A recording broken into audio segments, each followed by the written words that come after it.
Title sponsor Xavier International Educational Consultancy Private Limited. The future begins here.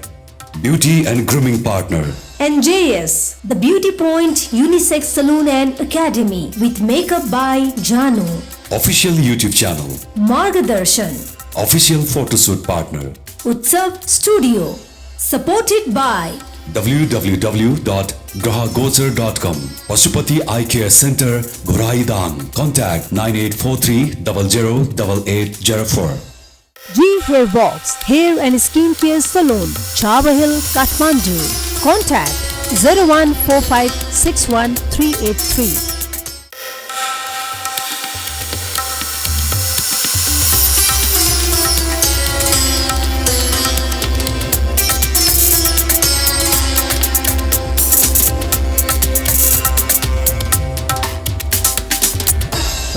नमस्कार good morning and welcome to the show हेर्दै हुनुहुन्छ मार्गदर्शन म ज्योतिषी हरिहर अधिकारी स्वागत गर्दछु तपाईँलाई मार्गदर्शनमा मार्गदर्शनलाई प्रेजेन्ट गरेको छ जेभियर इन्टरनेसनल एजुकेसनल कन्सल्टेन्सीले सँगसँगै हामीसँग अरू थुप्रै स्पोन्सर्सहरू हुनुहुन्छ को स्पोन्सर्सहरू हुनुहुन्छ जसलाई तपाईँले देखि नै राख्नु भएको छ र मार्गदर्शन बिहान 8 बजेदेखि 9 बजेको समयमा म उपस्थित हुन्छु नै आज प्रत्यक्ष प्रसारणमा छु म र ज्योतिषशास्त्रसँग सम्बन्धित महत्त्वपूर्ण वास्तुशास्त्रसँग सम्बन्धित महत्त्वपूर्ण जानकारी दिने कोसिस प्रयासमा लागि नै रहन्छु। ओके, ज्योतिषशास्त्रमा थुप्रै खालका कुराहरू छन् र आज म अलिकति केही महत्त्वपूर्ण कुरा सेयर गर्न गइरहेको छु। आजबाट अधिक मास सुरु भएको छ, जेठको 3 गते आजबाट अधिक मास सुरु भएको छ र अधिक मासमा के गर्नुहुन्छ के गर्नु हुँदैन भन्ने कुरा धेरै इम्पोर्टेन्ट छ र आज हामी यसको बारेमा केही छलफल गर्छौँ। यो 1 महिनासम्म रहन्छ, यसलाई मलमास पनि भन्ने गरिन्छ, अधिक मास पनि भन्ने गरिन्छ र पुरुषोत्तम महिना पनि भन्ने गरिन्छ। पुरुषोत्तम महिना किन भन्ने गरिन्छ यसको पछाडिको कारण पनि छ, अधिक मास किन हो यो र मलमास किन हो यो भनेर पनि हामी सल्लाह गरौँला नै, छलफल गरौँला। र यो जेठको 3 गतेबाट असारको 1 गतेसम्म मलमास छ, अधिक मास छ। यो अधिक मासमा गर्न नहुने कुराहरूको लिस्टहरू धेरै छ जुन हामीले सुनिरहेका छौँ र थाहा पाइ नै रहेका छौँ। एकचोटि कन्फर्म गरौँ मार्गदर्शनबाट।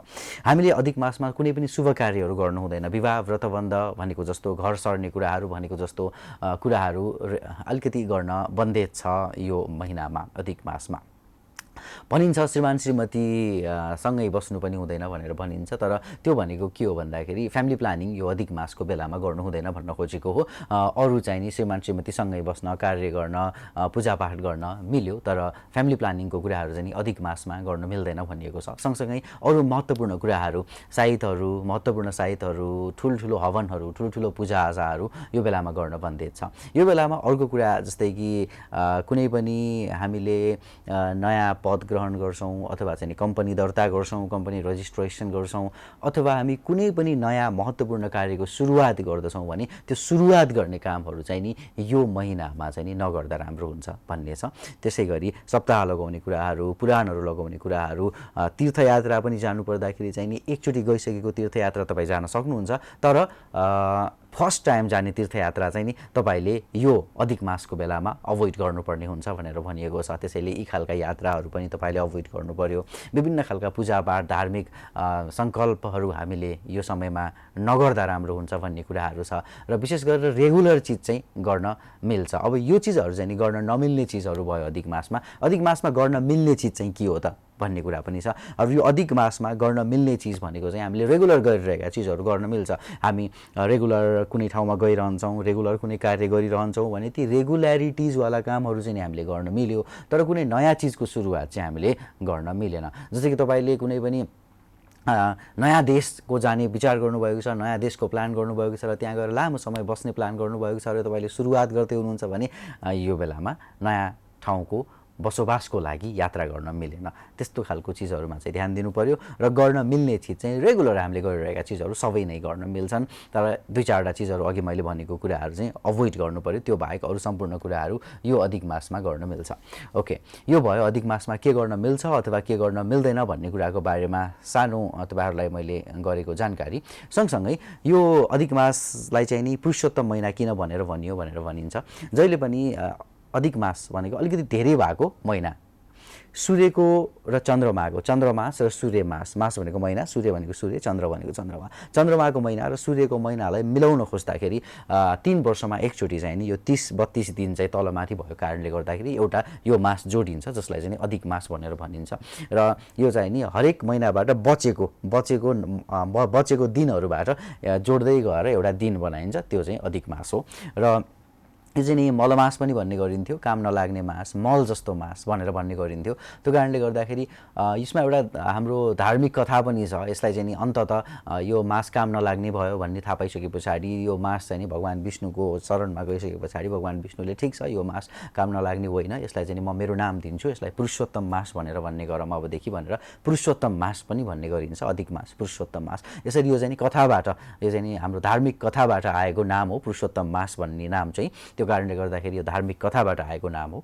यो यसरी चाहिँ नि पुरुषोत्तम मास भयो। र यो पुरुषोत्तम मासमा चाहिँ भगवानको भक्ति, भजन कीर्तन, भगवानलाई चाहिँ हरेक दिन दियो बाल्ने आफ्नो घरमादेखि लिएर यो चाहिँ नि भगवान विष्णुका चाहिँ नि पूजापाठहरू गर्ने, भगवान विष्णुले भनेका कुराहरू सुन्ने र चाहिँ नि भगवते वासुदेवाय नमः मन्त्र जप गर्ने, च्यान्ट गर्ने, यस्ता कुराहरू यो अधिक मासमा गरिराखियो भने चाहिँ नि यसले राम्रो गर्छ भनेर भनिन्छ। त्यो कारणले गर्दाखेरि यो पुरुषोत्तम महिना, पुरुषोत्तम भगवानको पूजापाठ गर्न मिल्छ, तर कुनै पनि शुभ कार्यहरू, विवाह व्रत वन्दपना जस्ता कार्यहरू गर्न मिल्दैन। हामीले कहिलेकाहीँ भाकल पनि राख्ने गर्छौँ। कुनै पनि मन्दिरमा तपाईँले भाकल राख्नु भएको छ र त्यो भाकल राख्नेवाला हुनुहुन्छ भने यो महिना गर्न मिलेन, पुरुषोत्तम मासमा गर्न मिलेन।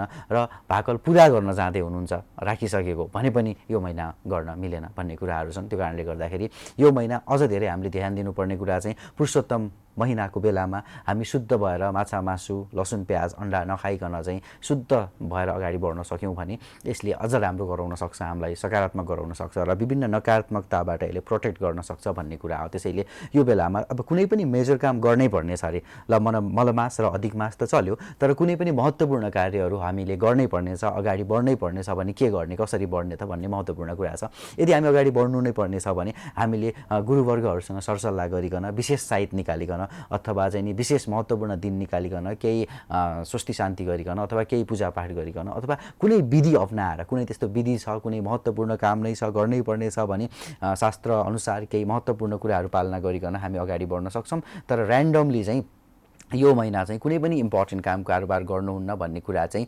उल्लेख भएको कारणले गर्दाखेरि यो अधिक मास मलमासमा चाहिँ नि अघि मैले भनेका कुराहरूलाई ध्यानमा राख्दै हजुरहरू अगाडि बढ्नुभयो भने राम्रो हुनेछ। ओके, यही सानो इन्फर्मेसन थियो अधिक मासको बारेमा। किन भन्दाखेरि यो अलिकति मेजर कुरा पनि थियो र हामीले कहिलेकाहीँ देखिरहेका हुन्छौँ अधिक मास परेको बेलामा थुप्रै खालका घटनाहरू घटिरहेका हुन्छन्, थुप्रै खालका दुर्घटनाहरू घटिरहेका हुन्छन्। त्यो कारणले गर्दाखेरि अलिकति होसियार हुनु र अलिकति यो बेलामा मेजर काम नगर्नु नै बुद्धिमानी हो। र चाहिँ नि भगवान अलिकति धार्मिक, अलिकति स्पिरिचुअलिटीतिर जाउँ, यो असार महिना स्पिरिचुअलिटीलाई दिउँ, किनकि हामीले हरेक महिना आफ्नो कामलाई, आफ्नो कुरालाई दिइरहेका हुन्छौँ भने यो महिना आफूलाई दिउँ, आफ्नो आत्मालाई दिउँ, आफ्नो स्पिरिचुअलिटीलाई दिउँ, धर्म कर्ममा अलिकति टाइम लिउँ। यसले गर्दाखेरि हाम्रो मेन्टल पिस अनि सोल, इन्टरनल पिस, फिजिकल्ली पनि हामीलाई पिसफुल फिल गराउँछ। त्यो कारणले गर्दाखेरि यो चाहिँ पालना गरिदिनु भनेको सकारात्मकताको लागि हो, पोजिटिभिटीको लागि हो, नट नेगेटिभिटीको लागि। त्यो कारणले गर्दाखेरि यी चिजहरूलाई पालना गरिदिँदा राम्रो हुन्छ भन्ने हाम्रो मार्गदर्शन। ओके, मार्गदर्शनमा कलर हुनुहुन्छ कोही, तर कल गर्दाखेरि आफ्नो date of birth, time of birth र प्लेस अफ बर्थ भने एक्युरेट दिनुपर्ने हुन्छ, किनकि गलत इन्फर्मेसन आयो र रङ डेट अफ बर्थ र टाइम अफ बर्थ आयो भने प्रेडिक्सन राइट हुन सक्दैन, यो हजुरहरूलाई थाहा छ। त्यो कारणले गर्दाखेरि सही इन्फर्मेसन दिने कोसिस गर्नुहोला। कोही हुनुहुन्छ, म उहाँलाई स्वागत गर्न चाहन्छु। हेलो हेलो, नमस्कार, कहाँबाट बोल्दै हुनुहुन्छ? हजुरको शुभ नाम बताइदिनुहोस् प्लिज। मेरो नाम चन्द्र डाङ्गे, म अतरियादेखि बोल्दैछु। ओके, कसको बारेमा जान्न चाहनुहुन्छ? म आफ्नै बारेमा। जन्म मिति, साल, महिना, गते र समय बताइदिनुहोस् प्लिज। 2062 6 महिना 31 गते, दिनको 1 बजे। दिनको 1 बजे। कुन ठाउँमा जन्मिनु भयो? डडेलधुरा। डडेलधुरा। ओके, के चिजको बारेमा जानकारी लिन चाहनुहुन्छ मलाई सोध्न सक्नुहुन्छ। हजुर, अहिले त म करियरको बारेमा अनि लभ लाइफको बारेमा अनि मेरो हेल्थ पनि अलिक कमजोर छ, त्यो हेल्थको बारेमा पनि। ओके, सोमबार जन्मिनु भएको बार हो, मीन राशि हो तपाईँको। हजुर। हस् ठिक छ हुन्छ हामीलाई कल गर्नुभयो धेरै धेरै धन्यवाद thank you so much for your call तपाईँ कुण्डली हेरौँ तपाईँले हेल्थको बारेमा लभ लाइफको बारेमा र चाहिँ नि करियर एजुकेसनको बारेमा सोध्नु भएको छ हेरौँ तपाईँको कुण्डलीले के भन्छ सोमबार जन्मिनु भएको छ जन्मिनु भएको तिथि हो पूर्णिमा तिथि मीन राशि रहेको छ तपाईँको अनि लग्न मकर लग्न यानि कि मकर राशि तपाईँको लागि राम्रो कुनै पनि महत्त्वपूर्ण कार्य गर्दाखेरि मकर राशिसँग मिलेर काम गर्नुभयो भने बेटर हुनसक्छ भन्ने कुरा हो सूर्य कुण्डलीमा 29.32 डिग्री चित्रा नक्षत्रको दोस्रो पाउमा जब चित्रा नक्षत्रको दोस्रो पाउमा सूर्य ग्रह गएर बस्छ यो कुण्डलीमा आयु पूर्ण आयु भयो आयुमा कुनै पनि खालको त्रुटि कुनै पनि खालको प्रब्लम्सहरू हुन पाउँदैन सूर्य केतुसँग पनि कुण्डलीमा गएर बसेको छ र सूर्य र बृहस्पति एउटै नक्षत्रमा चित्रा नक्षत्रमा तर पाउ फरक छ चित्रा नक्षत्रको सेकेन्ड स्टेजमा सूर्य छ भने चतुर्थ स्थानमा चाहिँ नि चतुर्थ पाउमा बृहस्पति छ र सूर्य र बृहस्पतिको एउटा नक्षत्र वाइजको कम्बिनेसनले के भन्न मिल्छ भन्दाखेरि पढाइ पूर्ण शिक्षाको योग छ तर पढाइ अलिकति समय बढी लाग्न सक्छ किन भन्दा सूर्य केतुसँग पनि गएर कुण्डलीमा बसेको छ र यो 9th हाउसमा सूर्य केतुसँग कन्या राशिको स्वामी बुध ग्रह जुन छ यो कुन नक्षत्रमा छ भनेर हेर्दाखेरि विशाखाको पहिलो पाउमा छ जसको कारणले गर्दाखेरि पढाइ पूर्ण शिक्षाको योग छ तर समय बढी लाग्न सक्छ भनेर भन्छ तपाईले भोलिको दिनमा सब्जेक्ट सिलेक्सन गर्दाखेरि म्यानेजमेन्ट अथवा चाहिँ कुनै पनि खालको होटल म्यानेजमेन्ट सोशियोलोजी जस्तो सब्जेक्टलाई लिएर अगाडि बढ्न सक्नुहुन्छ यो खालको विषय तपाईको लागि राम्रो हो शनि तपाईको कुण्डलीको 7th हाउसमा गएर बसिरहेको छ सप्तम स्थानमा शनि ग्रह कर्कट राशिमा र शनि तपाईको कुण्डलीमा अश्लेषा नक्षत्रको पहिलो पाउमा छ यो हुँदाखेरि चाहिँ विशेष गरेर प्रेम सम्बन्ध भन्दा पनि तपाईको कुण्डलीमा अरेन्ज म्यारेजको योग बढी स्ट्रङ हो त्यो कारणले गर्दाखेरि लभ रिलेसनशिप भन्दा भोलि गएर अरेन्ज म्यारेजतिर तपाईँ फोकस हुनुभयो भने यो तपाईको कुण्डलीमा बढी स्ट्रङ देखिएको छ बुध र बृहस्पति बढी स्ट्रङ छ कुण्डलीमा जसले गर्दाखेरि तपाईँ भोलि कार्य गर्दाखेरि व्यापार व्यवसायमा जान सक्नुहुन्छ व्यापार गर्दाखेरि फुड खानेकुरासँग सम्बन्धित चिजको बिजनेस तपाईको लागि बढी राम्रो हुन सक्छ र कुण्डलीमा चन्द्रमा र राहुको पनि कम्बिनेसन छ चन्द्रमा र राहु एकै ठाउँमा युक्ति भएको कारणले गर्दाखेरि सान्तिना चोटपटकको चान्सेसहरू छन् विशेष गरेर खुट्टाहरूमा चोटपटक लाग्न सक्ने सङ्केतहरू छन् त्यसैले यसलाई टेक केयर गर्नु होला चन्द्रमालाई राम्रो गर्ने कोसिस गर्नु होला चन्द्रमालाई राम्रो गर्नको लागि पूर्णिमामा शुद्ध रहनु होला तपाईको जन्मतिथि पनि पूर्णिमा रहेको छ त्यो कारणले गर्दाखेरि पूर्णिमा जहिले हुन्छ पूर्णिमा भएको बेलामा माछा मासु अन्डा लसुन प्याज नखाएर शुद्ध बस्नु होला नम्बर 1 नम्बर 2 चन्द्रमाको कलर व्हाइट कलर हो सेतो कलरको लागि प्राथमिकता धेरै दिनु होला सेतो कलरको कपडा धेरै लगाउनुहोस् सेतो कलरलाई शरीरमा धेरै प्रयोग गर्नुहोस् यसले पनि राम्रो गर्छ र हाल तपाईको कुण्डलीमा चलिरहेको ग्रह भनेको केतु भन्ने ग्रहको महादशा चलिरहेको छ 2079 सालबाट 2086 सालसम्म केतु सूर्यसँग छ जसको कारणले गर्दाखेरि यो बेलामा तपाईलाई परिवारदेखि अलिकति टाढा बस्न मन लाग्ने हुन सक्छ परिवारसँगको कुराहरू अलिकति तालमेल नखान सक्छन् अलिकति स्टडीमा सानातिना असजिलोहरू हुन सक्छन् 86 सालको असोजको 31 गतेसम्म अलिकति टेक केयर गर्नुपर्ने अवस्था छ किनकि सूर्य केतुसँग छ यो कुण्डली भनेको चोटपटकको चान्सेसहरू परिवारसँग कुराकानी नमिल्ने शान्तिना असजिलो हुने टाइम ग्राफ हो त्यो कारणले गर्दाखेरि यो तपाईले केतुलाई पनि हटाएर अगाडि बढ्न सक्नुहुन्छ यो बेलामा केतुलाई हटाउनको लागि केतुको बार शनिबार हो शुद्ध रहनु होला शनिबार माछा मासु नखानुस् केतुको रङ कालो हो कालो कलरलाई प्रयोग एकदमै कम गर्नुस् र अर्को कुरा तपाईले के पालना गर्न सक्नुहुन्छ भन्दा केतु ग्रहको रत्न हुन्छ केतुको रत्न भनेको चाहिँ तपाईले 8 मुखे रुद्राक्ष अथवा क्याट्स आई भन्ने रत्नलाई धारण गर्न सक्नुहुन्छ आफ्नो वेट अनुसार शरीरको टेम्परेचरसँग सिमिलर बनाएर धारण गर्न सक्नुहुन्छ यसले तपाईलाई राम्रो गर्दै जानेछ तपाई कुण्डलीमा सबभन्दा राम्रो नम्बर 1 र 4 हो सबभन्दा राम्रो कलर तपाईले हेर्न सक्नुहुन्छ नीलो कलरलाई दिशा तपाईले हेर्न सक्नुहुन्छ दक्षिण दिशा सबभन्दा राम्रो बार तपाईले हेर्न सक्नुहुन्छ बृहस्पति बार कुनै पनि महत्त्वपूर्ण काम कार्य गर्नु छ भने बिहीबारको दिनमा अगाडि सर्न सक्नुहुन्छ यसले तपाईलाई राम्रो गर्नेछ ओके कल गर्नुभयो धन्यवाद तपाईलाई र मार्गदर्शनमा कल गर्नको लागि हामी तपाईलाई नम्बरहरू दिइरहेका छौं ती नम्बरमा सम्पर्क गर्न सक्नुहुन्छ र आफ्नो वर्तमानको बारेमा फ्युचरको बारेमा अथवा कुनै पनि खालको क्वेरी छ भने त्यो क्वेरीज तपाईले राख्न सक्नुहुन्छ ज्योतिष शास्त्रको आधारबाट ती क्वेरीजहरूको आन्सर गर्ने कोसिस प्रयास म तपाईलाई गरि नै रहेको छु र गरि नै रहन्छु अर्को कुरा के रहेको छ त भन्दाखेरि ज्योतिष शास्त्रसँग सम्बन्धित भएर यो अधिक मासको कुरा हामीले गर्यौं र सँगसँगै वास्तुको पनि केही कुराहरू आज म जोड्ने छु तपाईहरुलाई र धेरै जनाले यो वास्तुको बेसिक कुराहरू पनि बुझ्ने कोसिस गरिराख्नु भएको छ म यो वास्तुसँग सम्बन्धित बेसिक कुराहरू बेसिक नलेजहरू पनि तपाईहरुलाई शेयर गर्ने कोसिस गर्ने नै छु र मार्गदर्शनलाई प्रेजेन्ट गरेको छ जेभियर इन्टरनेशनल एजुकेशनल कन्सल्टेन्सीले सँगसँगै अरु थुप्रै स्पोन्सर्सहरू हुनुहुन्छ उहाँहरु सबैजनालाई धन्यवाद तपाईहरुको कल लिएर कुनै पनि खालका मेजर समस्याहरू छन् भने ती समस्याको सल्युसन गर्ने कोसिस प्रयासमा छु म यहाँ 1 घण्टासम्म उपस्थित रहने नै छु र एकैछिन पछाडी म फेरि पनि उपस्थित हुन्छु मार्गदर्शनमा एउटा ब्रेकको पालो भएको छ ब्रेक पछाडी म फेरि पनि उपस्थित हुन्छु नै र ब्रेक पछाडी आएर म तपाईलाई वास्तुको बारेमा केही बेसिक इन्फर्मेसनहरू शेयर गर्नेवाला छु जुन इन्फर्मेसन चाहिँ भोलिको दिनसम्म काम लाग्ने हुन सक्छ त्यो कारणले गर्दाखेरि अहिले भने मार्गदर्शनमा एउटा सानो ब्रेक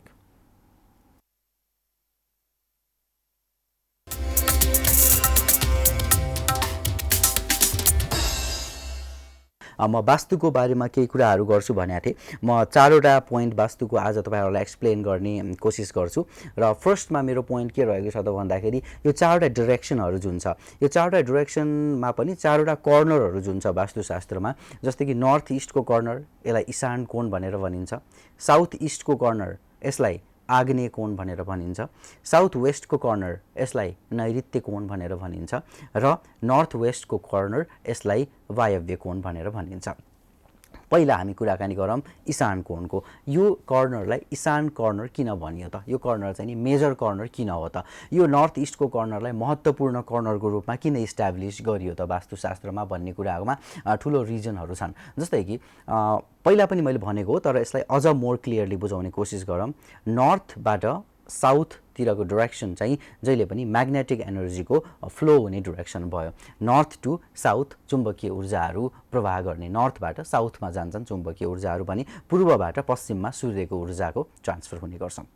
त्यसैले कुनै पनि घरमा ऊर्जा छिर्ने ठाउँ भनेको नर्थ र इस्ट भयो। म्याग्नेटिक ऊर्जा छिर्ने ठाउँ पनि, त्यसको ट्राभल गर्ने ओरिजिन पोइन्ट पनि र सूर्यको ऊर्जाको पनि ट्राभल गर्ने ओरिजिन पोइन्ट भनेको चाहिँ नि इस्ट भयो र नर्थ र इस्ट कनेक्टेड भयो। त्यसले नर्थ र इस्टको कर्नर भनेको चाहिँ सूर्यको ऊर्जा र चुम्बकीय ऊर्जा मिश्रित भएर कुनै पनि घरमा प्रवेश गर्ने पोइन्ट भयो र यो पोइन्ट चाहिँ नि कुनै पनि डोर, एनर्जीको डोर जस्तो भयो, ढोका जस्तो भयो, जहाँबाट सकारात्मक ऊर्जाहरू कुनै पनि ऊर्जाहरू घरमा इन्ट्री गर्छन्। त्यसैले यो ठाउँलाई चाहिँ नि ईशान भनेर भनिएको, ईशान कर्नर भने भगवानको नाम पनि दिएको यसलाई। त्यही भएर यो ठाउँ चाहिँ शुद्ध हुनुपर्छ।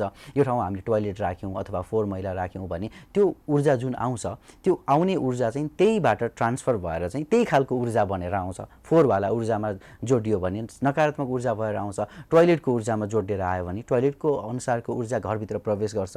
त्यसैले यो ठाउँमा चाहिँ नि कुनै पनि सकारात्मक ठाउँ राख्ने, पानी राख्ने, शुद्ध पानी राख्ने, यो ठाउँमा चाहिँ भगवानको पूजा गर्ने ठाउँ राख्ने भनेको कारण एनर्जी अब चुम्बकीय शक्ति र सूर्यको शक्ति आउँदाखेरि त्यो चाहिँ नि त्यही नर्थ इस्टबाट आउने हो र त्यहाँ पूजा गर्ने ठाउँ भयो भने त्यहीसँग जोडिएर त्यही वाला ऊर्जा घरभरि आउने भयो। त्यसैले घरको मूली कर्नर भनेको नर्थ इस्ट कर्नर भयो र नर्थ इस्टलाई ईशान भन्नुको कारण पनि यो कारणले गर्दाखेरि यो ठाउँलाई ईशान कर्नर भनिएको र यो ठाउँ शुद्ध हुनुपर्छ, यो ठाउँ सकारात्मक हुनुपर्छ भनेर भन्नुको कारण पनि यो कारण भयो।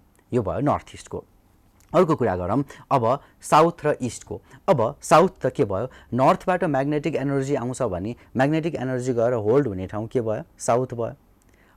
अब सूर्यको ऊर्जा पनि पूर्वबाट आएर पूर्वबाट स्टार्ट हुने भयो र पश्चिममा गएर एन्ड हुने भयो। अब साउथ भनेको, साउथ र वेस्टको कर्नरको कुरा गर्दैछौँ हामी। साउथ भनेको, दक्षिण भनेको म्याग्नेटिक एनर्जी आएर होल्ड हुने ठाउँ भयो। जहाँ कुनै पनि एनर्जी आएर होल्ड हुन्छ त्यहाँ हिट प्रड्युस हुन्छ र इस्ट भनेको सूर्यको ऊर्जा उत्पन्न हुने ठाउँ भयो, अलरेडी हिट प्रड्युस हुने भयो। त्यही भएर साउथ इस्टको कर्नर भनेको आग्नेय कोण, किनकि यहाँ चाहिँ नि ताप वृद्धि हुने भयो, हिट वृद्धि हुने भयो। त्यो कारणले गर्दाखेरि यो आग्नेय कोण हो र यो आग्नेय कोणमा आगो जन्ने काम गर्नु, किचन बनाउनु, खाना बनाउने काम गर्नु भनेर साउथ इस्टमा यो आगो स्टोरेज हुने भएको कारणले गर्दाखेरि, हिट स्टोरेज, टेम्परेचर हाई हुने भएको कारणले गर्दा यहाँ खाना बनाउने काम गर्नु, किचन बनाउनु, इलेक्ट्रिसिटीको मेन सर्किटहरू, मेन पोइन्टहरू यहाँ राख्नु भनेको कारण यो हो। अब यो ठाउँमा तपाईँले टोयलेट बनाउनु भयो अथवा पानीको धारा बनाउनु भयो भने त्यो चाहिँ मिलेन। त्यो कारणले गर्दाखेरि साउथ इस्टलाई आग्नेय भन्नुको कारण यो हो र नर्थ इस्टलाई ईशान भन्नुको कारण त्यो हो। र नर्थ वेस्टको बारेमा कुराकानी गरौँ। वास्तुको बारेमा म कुरा फेरि पनि जोड्न चाहन्छु, नर्थ र वेस्ट। अब नर्थ भनेको चाहिँ, उत्तर भनेको चाहिँ नि चुम्बकीय शक्ति उत्पन्न हुने ठाउँ र वेस्ट भनेको सूर्यको एनर्जी गएर अस्त हुने ठाउँ। एउटा उदाउने पर्यो, अर्को अस्त हुने पर्यो, ट्रान्जेक्सन पोइन्ट। त्यो कारणले गर्दाखेरि यसलाई वायव्य कोण भनेको, ट्रान्जेक्सन भनेको वायुको कोण भयो, वायव्य कोण भयो। त्यो कारणले गर्दाखेरि यहाँ चाहिँ नि वायुवाला ऊर्जा बढी हुन सक्ने भयो। त्यो कारणले गर्दा यसलाई वायुको कर्नर भनियो र यहाँ मेजर खालका गेस्ट रुमहरू बनाउन सकियो, होइन, इन आउट ट्रान्जेक्सन पोइन्ट बनाउन सकियो। त्यो कुरालाई फलो गरियो भने राम्रो हुने भयो। अर्को कुरा साउथ र वेस्ट नैऋत्य। अब साउथ भनेको आग्नेय, साउथ भनेको चाहिँ नि पश्चिम दक्षिण चुम्बकीय शक्ति होल्ड हुने ठाउँ, वेस्ट भनेको चाहिँ सूर्यको एनर्जी होल्ड हुने ठाउँ, दुइटै होल्ड हुने ठाउँ भएको कारणले गर्दाखेरि यसलाई चाहिँ नि सबै एनर्जी होल्ड हुने ठाउँ हो। त्यही भएर यहाँ चाहिँ नि मुली मान्छेलाई बस्ने ठाउँ बनाउनु पर्यो।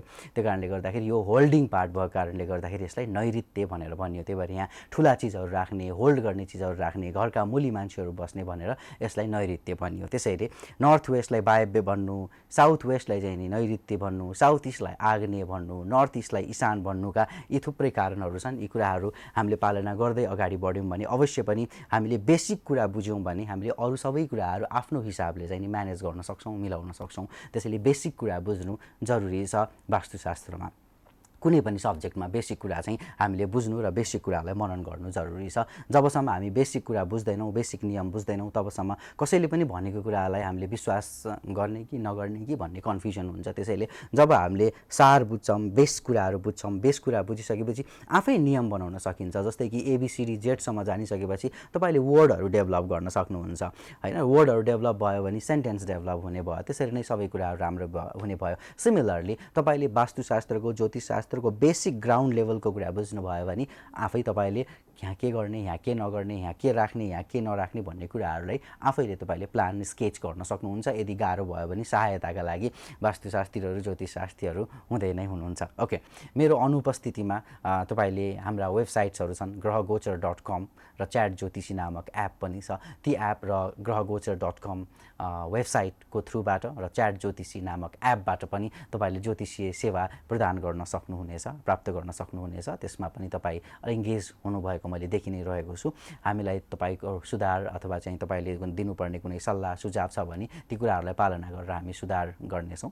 र विशेष गरी त आज जेठको 3 गते आजबाटै मलमास सुरु भएको छ र यो अधिक मासमा असारको 1 गतेसम्म चाहिँ अघि भनेका कुराहरूलाई मनन र विचार गर्दै अगाडि बढ्नु होला।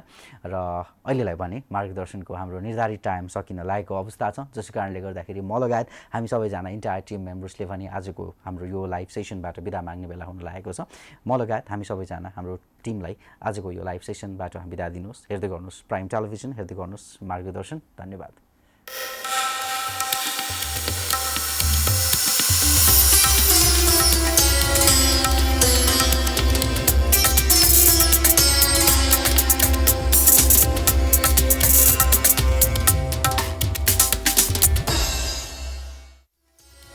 Title sponsor Xavier International Educational Consultancy Private Limited. The future begins here. Beauty and जीवनमा सही निर्णय लिनु सबैभन्दा ठूलो चुनौती हो। विशेष गरी वैदेशिक अध्ययनको सपना देख्दा कुन देश रोज्ने, कुन कोर्स उपयुक्त हुन्छ अनि भिजा प्रक्रिया कसरी अघि बढाउने, यिनै प्रश्नहरूको उत्तर खोज्दै हुनुहुन्छ भने जेभियर इन्टरनेशनल एजुकेशनल कन्सल्टेन्सी तपाईको विश्वासिलो साथी हो। वर्षौंको अनुभव, प्रोफेसनल काउन्सिलिङ र इमानदार मार्गदर्शन सहित जेभियरले तपाईको भविष्यलाई सही दिशामा डोर्याउँदछ।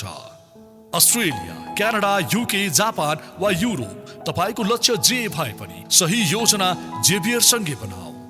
यो केवल परामर्श होइन, यो हो तपाईको सपनातर्फको मार्गदर्शन।